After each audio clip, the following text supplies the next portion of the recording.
O gigante despertou. Agora vai? Mais uma vez o caminho se abre para o Brasil ocupar o lugar que merece na geopolítica mundial.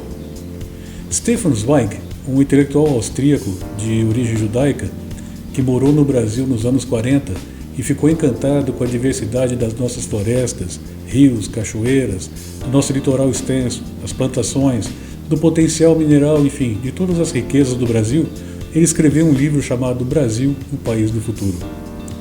Esse título parece ser um estigma para nós e nos perseguia há muito tempo. Houve até piadinhas jocosas do tipo Brasil, o País do Futuro. Sempre foi e sempre será.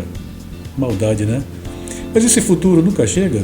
Por que não conseguimos evoluir se a evolução é algo inerente a essa nossa espécie? Por falar em nossa espécie, esse é o canal Sapiens, meu nome é Hansen. Aqui nós tratamos de fatos, curiosidades da história dessa nossa espécie. Mas o que acontece, afinal de contas? Por que nós não decolamos? Bom, nós podíamos voltar desde os tempos de Cabral ou até antes, o modelo de capitanias hereditárias, a forma como foi feita a colonização, enfim, tem uma série de elementos. Mas vamos nos ater ao passado um pouco mais recente. Vamos falar só no século XXI. O século XXI começou prometendo. O Brasil é um dos maiores exportadores do mundo de produtos como soja, açúcar, minérios, café, cereais, enfim, uma vasta pauta de itens de exportação, especialmente commodities. Naquela época, a inflação finalmente, que era um fantasma que assombrou o país por muito tempo, estava aparentemente sob controle. Mas nós começamos o século com uma certa apreensão. Um novo presidente estava tomando posse. E era um presidente diferente. Ele havia sido eleito a partir de suas origens no movimento sindical, ele era um operário. Havia muito receio de que ele poderia conduzir uma política econômica de forma heterodoxa, algum tipo de choque. Ele mesmo tinha declarado no passado, fora a FMI e assim por diante. Naquela ocasião, então, logo que ele foi eleito, houve fuga de capitais. O câmbio disparou, o dólar foi a quase R$4. Consequentemente, em função dessa enorme desvalorização cambial, a inflação também subiu bastante, o IPCA chegou a ficar acima dos 12%. Mas logo essa apreensão deu lugar a um certo otimismo, porque de cara o novo governo surpreendeu a maior parte do mercado ao nomear uma equipe bastante ortodoxa, liderada por um banqueiro de carreira internacional consagrada, o Henrique Meirelles, e por um médico que era visto como defensor da ortodoxia econômica, o Antônio Palocci. A hiperinflação, então, estava sob controle, como eu mencionei anteriormente, desde o tempo de Fernando Henrique, e com a manutenção de uma política econômica sem radicalismos, o cenário começava a se mostrar promissor. E para nossa felicidade também nessa época, ocorreu o chamado boom das commodities. Um enorme aumento na procura por esse tipo de mercadoria, por esse tipo de produto, impulsionado principalmente pela China, que vinha com um crescimento econômico bastante forte. Bom, então nós tínhamos inflação controlada, as exportações em alta, crescimento da economia, o cenário de otimismo fez com que a concessão de crédito disparasse. E aí vem o seguinte, né? Crédito fácil gera consumo, que gera emprego, que gera renda. Parecia finalmente que nós iríamos decolar. Mas começavam a surgir sinais de que nem tudo ia de vento em popa. Começaram a aparecer as primeiras denúncias graves de corrupção naquele governo. Ainda assim, o presidente conseguiu se reeleger e não usou esse seu enorme capital político logo após a reeleição para fazer as reformas que o país necessitava, reforma administrativa, previdenciária, tributária, uma série de reformas que poderiam fazer com que o crescimento do país se desse de forma sustentável por um longo tempo.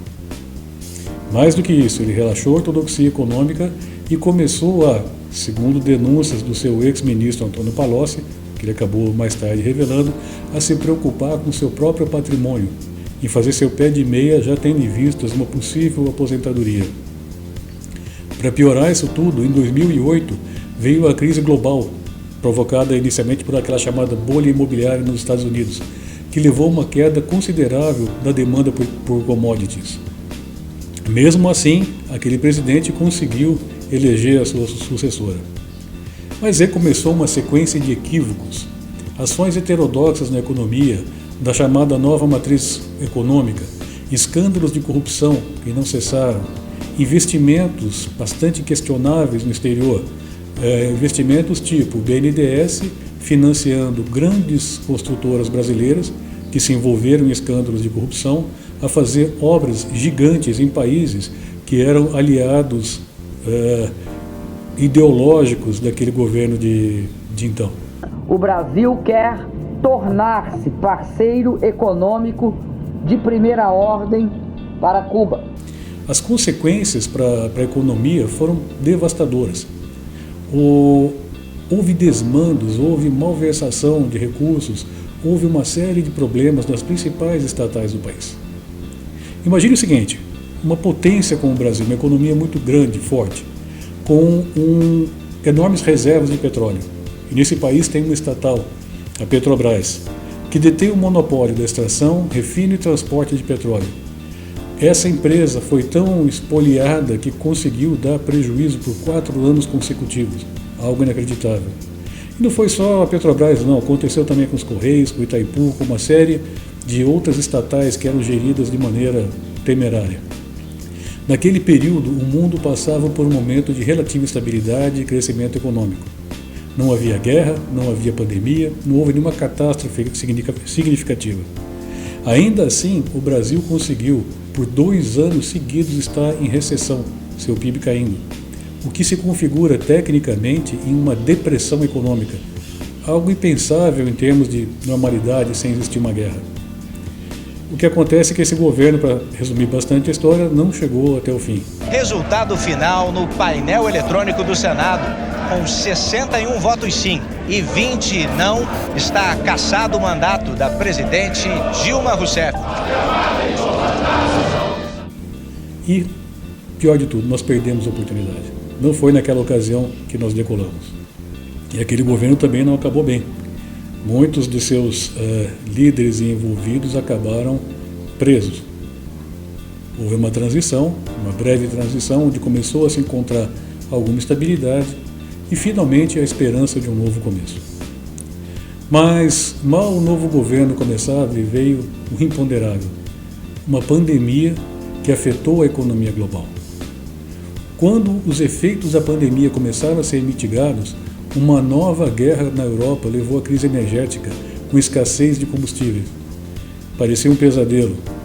Mas, de certa forma, superamos a pandemia e os números parecem promissores.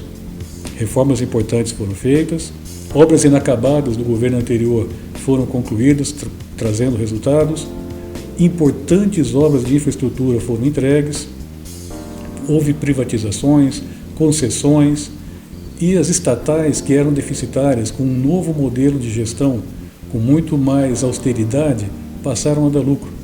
A Petrobras passou a dar lucro, os Correios passaram a dar lucro.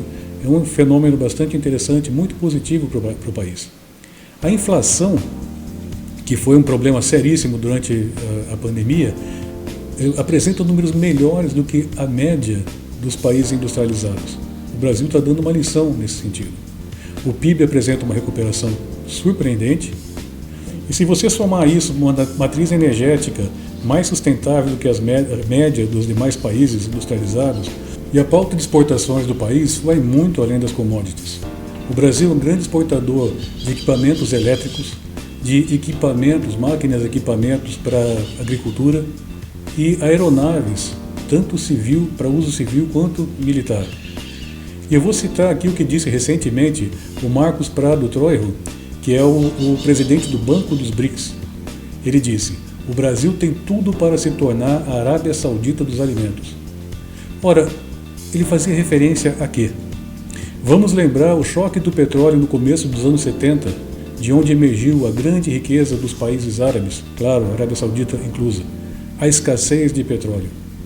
E uma coisa interessante é, a humanidade precisa bastante de petróleo. Mas nem todo ser humano depende do petróleo, só que todo ser humano come. Todo ser humano precisa de comida. E o Brasil é o maior produtor mundial de alimentos. Eu cito a diretora-geral da OMC, que diz: o mundo não sobrevive sem a agricultura brasileira.